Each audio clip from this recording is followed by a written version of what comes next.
Duhejeje gutanguza icese ku mugaragaro igitabo cerekana imigambi nyamukuru dushira imbere mu gushira mu ngiro amasezerano y'isoko rusange ryo ku mugabane wa Afrika. Rero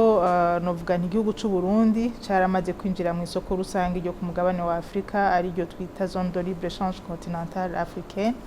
ZERECAF mu mfunyafunyo, aho igihugu c'u Burundi cemeje ayo masezerano mu kwezi kwa gatandatu umwaka wa 2021. Muri ayo masezerano rero twemeye kuja hamwe n'ibindi bihugu kugira ngo dushobore guhanahana urudandazwa vyoroshe. Novuga nti na mahirwe ku gihugu c'u Burundi kuko iyo isoko yagutse no kuvuga ngo n'abaguzi baba bagutse kuko ku mugabane wa Afrika turazi ko hariho abenegihugu barenga umuriyaridi n'amajana 4, abo bose n'abafise ivyo bakenera mu buzima bwabo bwa misi yose. Nakaryo keza na cane cane mu gisata c'abikorera utwabo mu gihugu cacu Burundi, kuko muri ico gitabo duhejeje gutanguza kirerekana neza ibisata nyamukuru vyo gukorerako mu bagwizatunga na cane cane kugira ngo dushobore kuronka natwe ivyo dushora muri iryo soko ryo ku mugabane wa Afrika, ndetse bikagaragara yuko igisata co guhingura ivyo twirimira arico gisata gifise amahirwe hano mu gihugu cacu Burundi yo gushobora gushora vyinshi mu gihe twogwiza umwimbu tukimbura kandi ibifise akanovera ibikwije n'amategeko asabwa abenegihugu bose bo muri Afrika bashobora guhurumbira.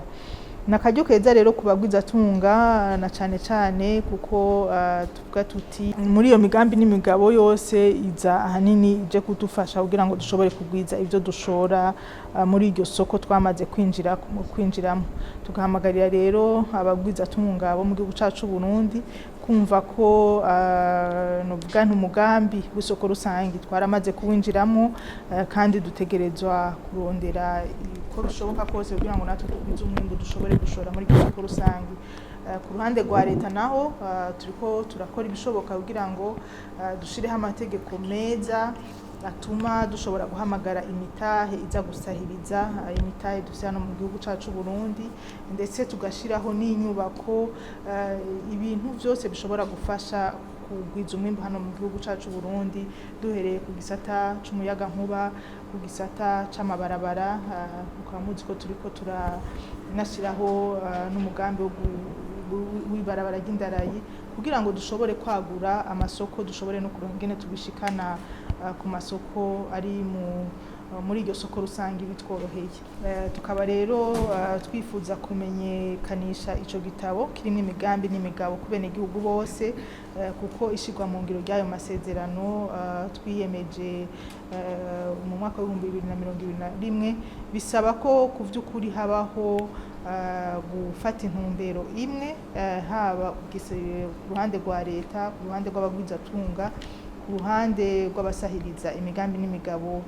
ya leta, kugira ngo twese twumve yuko turiko dukora imigambi dufasha